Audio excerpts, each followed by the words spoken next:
Gynaecological cancers मुख्यतया ovarian cancer, cervical cancer, uterus के cancer, vaginal cancer और vulvar cancer, ये सब कैंसर गायनेकोलॉजिकल कैंसर के अंतर्गत आते हैं। इन सब में कैंसर्स में बेसिकली जो लक्षण हैं वो मुख्य लक्षण, अगर ओवेरियन कैंसर की बात करें तो पेट जल्दी जल्दी भरा होना, खाने के बाद पेट बहुत भर जाना, एबनॉर्मल वेजाइनल ब्लीडिंग होना, ये सब लक्षण वेजाइनल कैंसर के लक्षणों में आते हैं। और ये लक्षण इतने नॉन स्पेसिफिक लक्षण होते हैं कि बहुत बार महिलाओं को नहीं पता चलता कि ये ओवेरियन कैंसर के लक्षण हैं। गैस्ट्रिक प्रॉब्लम या फिर पेट फूले होने की प्रॉब्लम्स की वजह से ये अक्सर नज़रअंदाज किए जाते हैं। यूट्राइन कैंसर में मुख्यतया जो लक्षण आते हैं उनमें भी पेट फूला फूला होना, गैस्ट्रिक ट्रबल होना, एबनॉर्मल वेजाइनल ब्लीडिंग होना, इस तरह के लक्षण प्रमुख हैं। अगर हम सर्वाइकल कैंसर की बात करें तो इसके मुख्य लक्षण हैं abnormal vaginal bleeding, post coital bleeding यानी कि सहवास के बाद ब्लीडिंग होना, और मेंस्ट्रुएशन ख़त्म होने के बाद भी पोस्ट मेनोपॉजल ब्लीडिंग हम जिसको कहते हैं, उसके बाद एबनॉर्मल ब्लीडिंग शुरू हो जाना मुख्य लक्षणों में से एक है।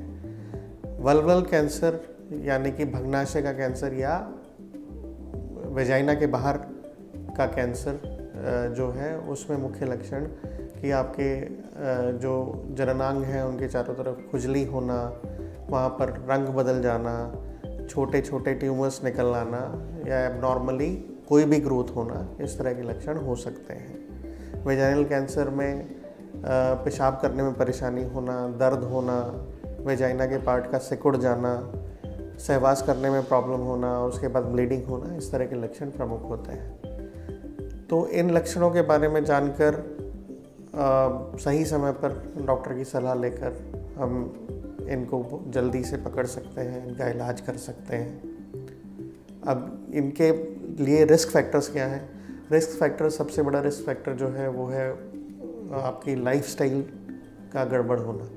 यदि अच्छा वेट मेंटेन करें, आइडियल वेट मेंटेन करें, खान पान की आदतों में सुधार करें और शराब, स्मोकिंग, इन सब से दूर रहें तो हम काफ़ी हद तक इन रोगों से बच सकते हैं। इनका इलाज करने के लिए सर्जरी एक मेन स्टे होता है, जिसमें ओवेरियन कैंसर्स को निकाला जाता है, पेट के अंदर की लाइनिंग को साफ़ किया जाता है और उसके बाद कीमोथेरेपी का ट्रीटमेंट दिया जाता है। सर्वाइकल कैंसर यानी कि सर्विक्स का जो कैंसर है, उसके इलाज में रेडिएशन और कीमोथेरेपी और सर्जरी, इन तीनों का रोल है। अगर अर्ली स्टेज है तो सर्जरी क्योर कर सकती है, और अगर एडवांस स्टेज है तो कीमोथेरेपी और रेडिएशन का मिला जुला के इलाज करने से पेशेंट ठीक हो सकता है। इसी तरह से वल्वल कैंसर या वेजाइनल कैंसर में सर्जरी